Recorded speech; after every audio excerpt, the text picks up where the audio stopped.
4, time slows down. I catch my breath to reflect and watch the changing of the leaves from green to brown to orange and in between. An act void of human control, a surrender of nature to its God. This awesome sight, once only captured in song and still picture, is now my reality. For I am changing too. My autumn is coming. Perhaps it's here. I dare not open my eyes to look at me.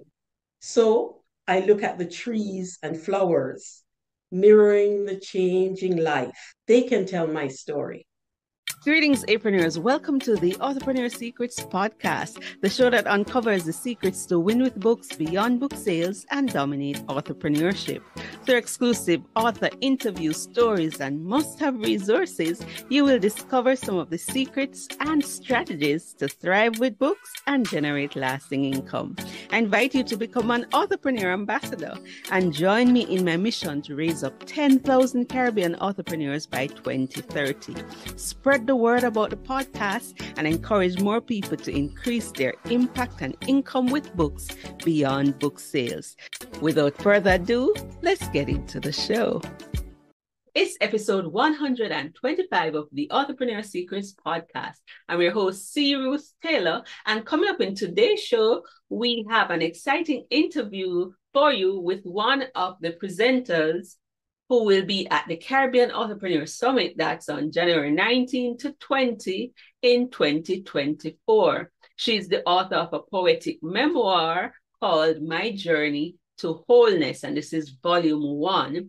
And she is a legacy member of the Authorpreneur Secret Academy. Her name is Antonette Scarlett. She's a Jamaican living in Canada, and during the interview, you will learn much more about her. So I want to appeal to all the poetry lovers. You don't want to miss this episode because it's time to put your collection into a volume that can be published to open many doors for you. So stay tuned. Throughout our lives, we encounter adventures and memorable events. Making the most of these events is key, because these adventures create milestones in our lives, and what better way to document these milestones than through books? Milestones big or small, but they all hold a special place in our hearts. The accomplishments may be personal, such as graduating from school or getting a promotion at work, or they may be shared with others, such as getting married or even having a child. These books can serve as a reminder of the hard work and dedication that went into reaching that goal. They can capture the memories and emotions associated with it, and they can be cherished for years to come. No matter what the milestone is, capture it in a book. All right. So before we get into our interview, let's talk about the latest in my authorpreneurship ventures, which includes the rocket writing competition and the coming summit.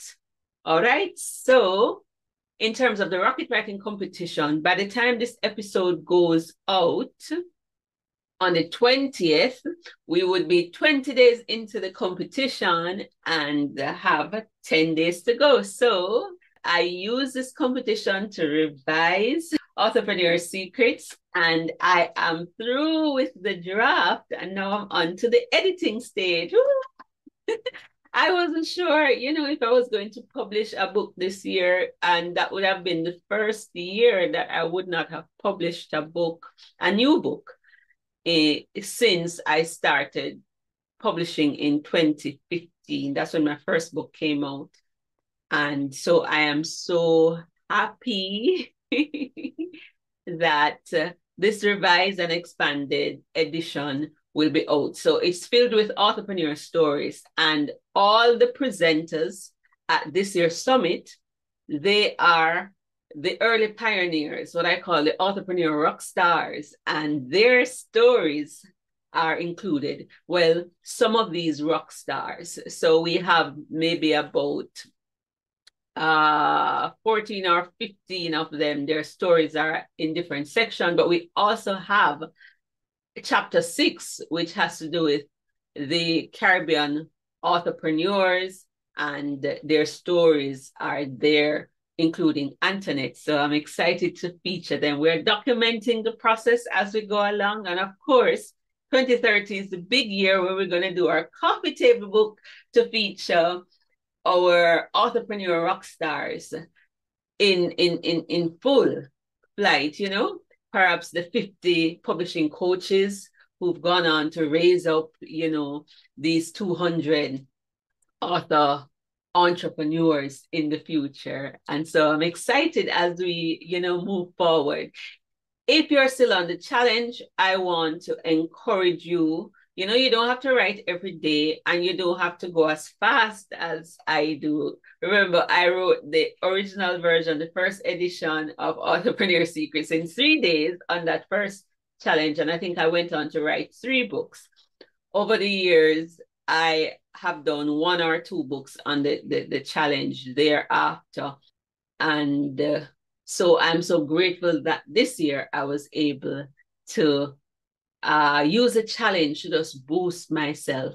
And for those who are on the challenge, I want to encourage you to just continue to push. Some days you may not feel like it, but discipline works. So what has helped me on the days when I didn't feel like writing, or in the week, I set a time to write. So I time block and put the time for the writing sprint, at least half an hour.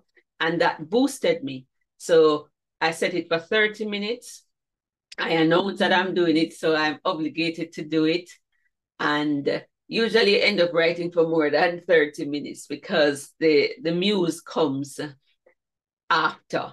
And that has helped me. So Authorpreneur Secrets is almost finished, the revised and expanded edition. And I've been toying with the title and whatnot. So the subtitle has changed slightly. So it's going to be Write Fast, Publish Cost Effectively, and Generate Lasting Income. And I already have a mock-up of the cover. We're just doing some refining to it.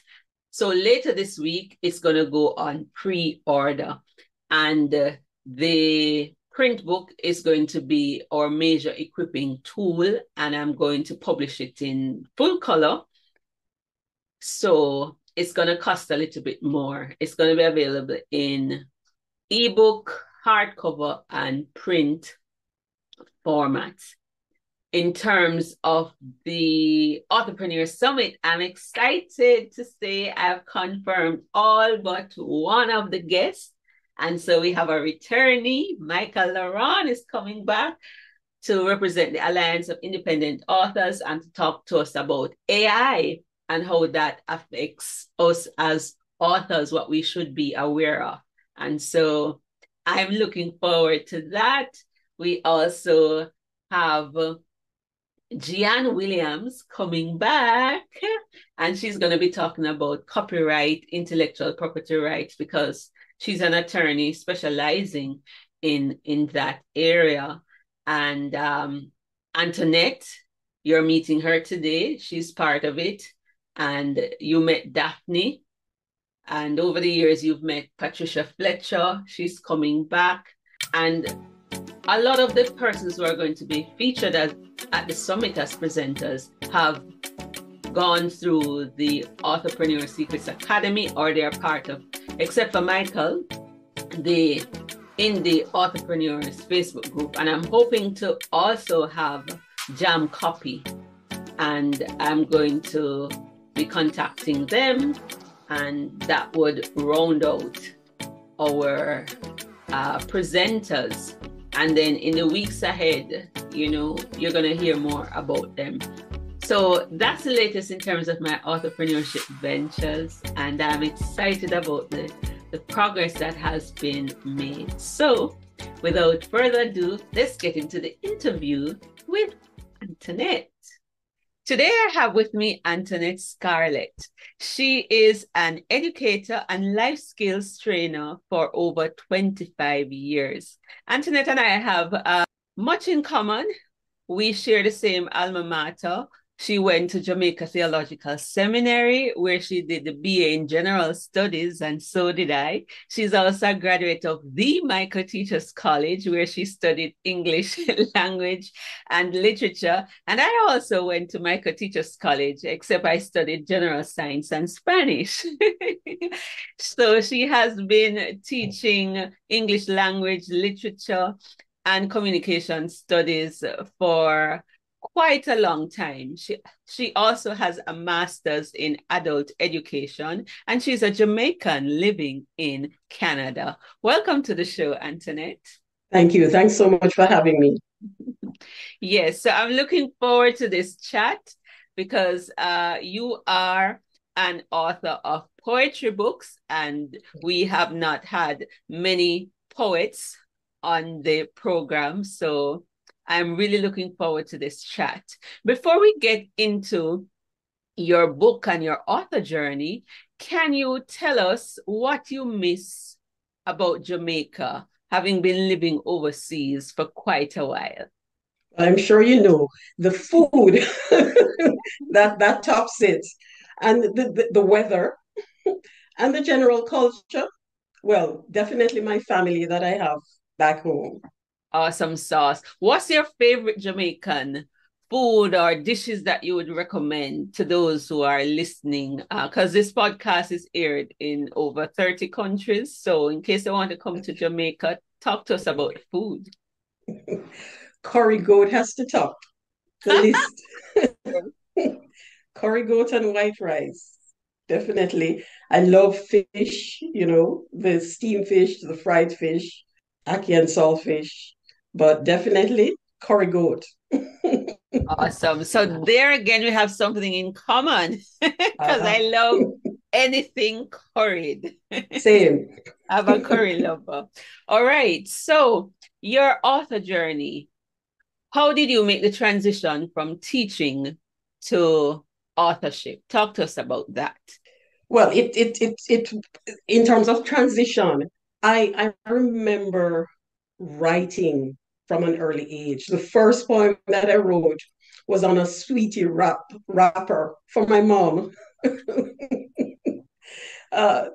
I had a lot of books, I was given a lot of books, more than toys. So it made reading a fun activity for me. And when I got to high school, I had some amazing teachers who definitely helped me, inspired me. I remember one teacher, parent teachers meeting that I took it upon myself to write a skit to entertain the parents. And then I had my friends act it out. That, I look back at that and I'm saying, wow. And then when I was in college, I wrote poems for the literary competition that they have, and then had my friends.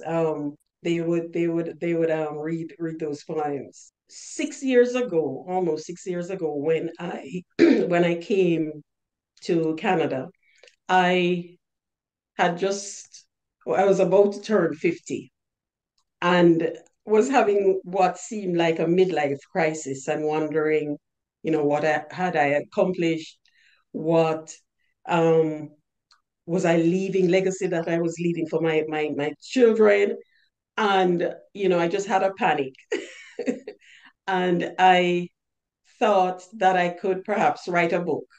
I think that spurred me on because I've always wanted to. Back in my 30s, I started putting a collection together. And I stopped because I did not feel comfortable with when I write, there's this advocacy voice.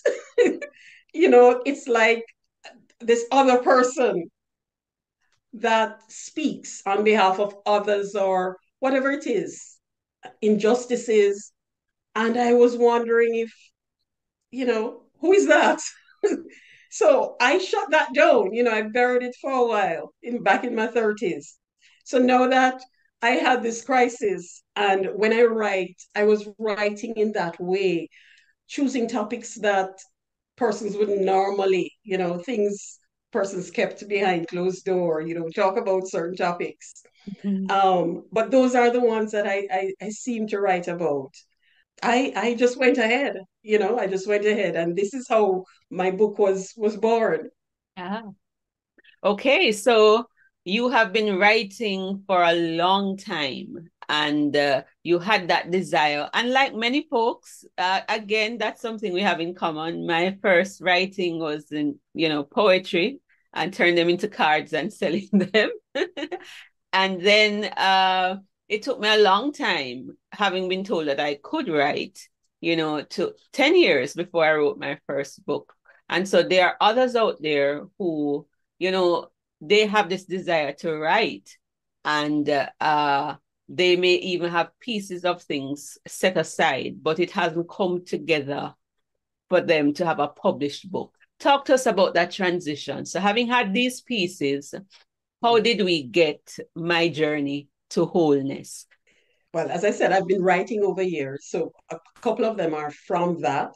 And then when the crisis came, I it provided a space for me to reflect and contemplate, who am I? So you'll find poems about, who am I? What's this life journey that I'm on? And you really have some pieces that speak to that particular poem. The book is partially a memoir, my own journey. Many of the sections are about my reflection, how I see life. I hear something on the news, and I write about it. I hear of somebody's story, and I write about it. But I've always had this, from as long as I've known myself, this idea of thinking about a journey and wholeness, the whole matter of journeying towards wholeness. And a lot of my writings, whether they're relating to my story or somebody else's story, that theme comes out in my writing and my books as well, redeem themselves. So I looked at the various themes that I saw coming out. I let the poems, do the work and tell the story. So it's not like I decided that these are what the themes were going, the semi-themes were going to be. I knew the wholeness journey was that, but I decided, where the poems would fall based on the character that they had. So I may end up having 4 poems in one section, but then I have 10 poems in another section based on the themes that I saw coming out. And I organized them like that to, for them to tell the story. And of course, with your company, your publishing company, you helped me to work on them. I had to do editing, so I had my friends edit first, and then I had a professional person editing. Of course, it's a lot of back and work, forth to get it to perfect, to where at least to where you want it to be. So if you're thinking of publishing a book of poetry, you want to bear in mind some essential things that Antonette has just brought out. Let the poem speak. And then you can know how to categorize the sections. And then what I'm hearing too, she looked generally at her writing. She said over the years it's about advocacy, and just this whole theme of wholeness was emerging. And that eventually evolved into the book's title. So the book is currently on Amazon. It actually became an Amazon bestseller. And I want you to read one of those lovely poems so that, our readers can get a sense of what your poetry is like. So this is one of the the ones that I had written when I was in crisis, that middle age. It's called Autumn of Life. Autumn of life, easily the best season for me. No, not my best season. The season that's best for me. For time slows down. I catch my breath to reflect and watch the changing of the leaves from green to brown to orange and in between. An act void of human control, a surrender of nature to its God. This awesome sight, once only captured in song and still picture, is now my reality. For I am changing too. My autumn is coming. Perhaps it's here. I dare not open my eyes to look at me. So I look at the trees and flowers, mirroring the changing life. They can tell my story. I love it. So that is so fitting. Again, poetry as a way of speaking, the heart's language, and that one spoke to the season you were in. This show is about how you can leverage books for greater impact and increased income, and using books as a platform for transformation. So what has happened since you have become a published author? What doors have opened for you? Tell us about those spin-offs since becoming an author. I have opportunity to tell persons about, because as you said before, I'm into life coaching. Yes. So the book is an open door for me now to help other persons. So whether my children or my family or friends would say, Antonette has written a book, then persons give you attention, you have an audience. Yes. And I'm able to encourage persons to write their story, and see what would happen in the same way, that was possible for me. I have also had persons saying, can you help me to write my story?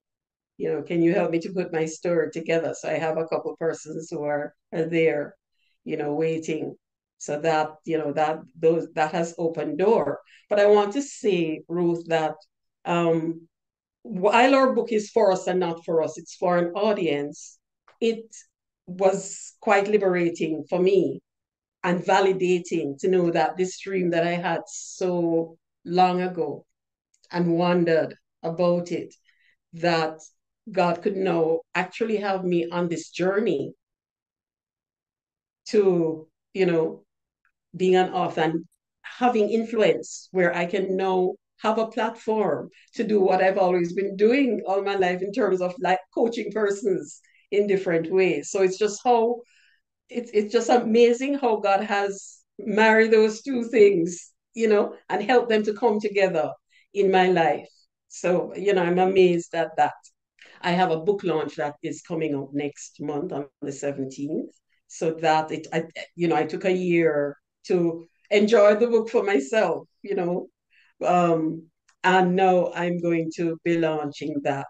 So that now will be a spin-off to my website. I'm working on a website that will, I'll have that up and running by January.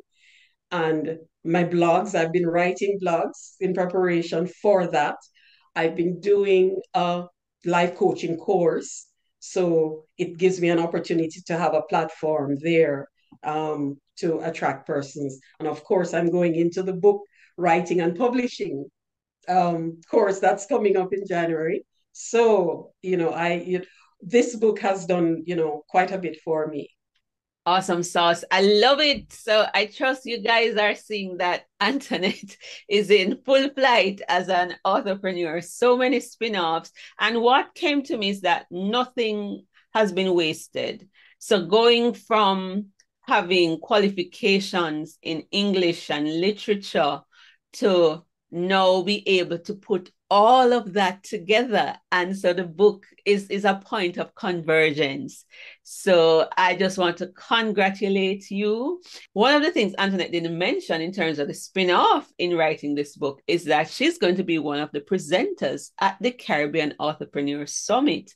And at the summit, on day one, at the evening session, we are going to be launching Vision 2030, as you would have heard.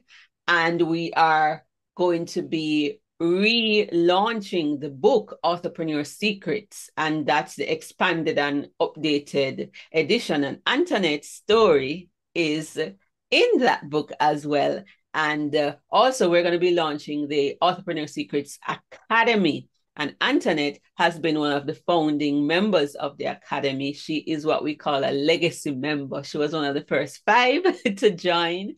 And the Academy was able to help her on that journey. And so I want to invite you to come on out on January 19, 2024 at 7 p.m. Eastern, where Antonette and other members of the Academy will be there as part of a panel, and you can come and ask your questions as we seek to raise up more Caribbean authorpreneurs. So Antonette, where can we find out more about you and what you are doing?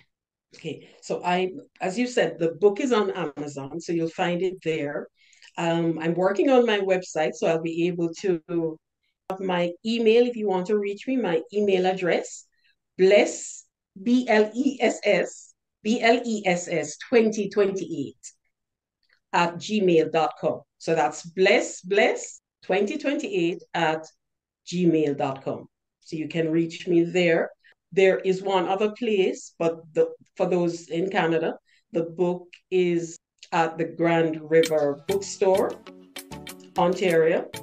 So we hear of the book being at a bookstore in Ontario. What about Jamaica? How can we get a copy of your book if we don't want to purchase on Amazon? I have copies in Jamaica. So once you get in touch with me at that email address, bless2028 at gmail.com, you will be able to get the book. Awesome. So thank you so much, Antonette. I trust that all the poetry lovers and those who've been writing for years, that this has inspired you to put your own collection together and put it out there and share it with the world, because you never know what opportunities will unfold from just becoming an author. Thank you. Thanks so much, Ruth. You're welcome. Just reminding you that of the making of books, there is no end. Go pen it to win it and dominate authorpreneurship. Ta for now, until next time.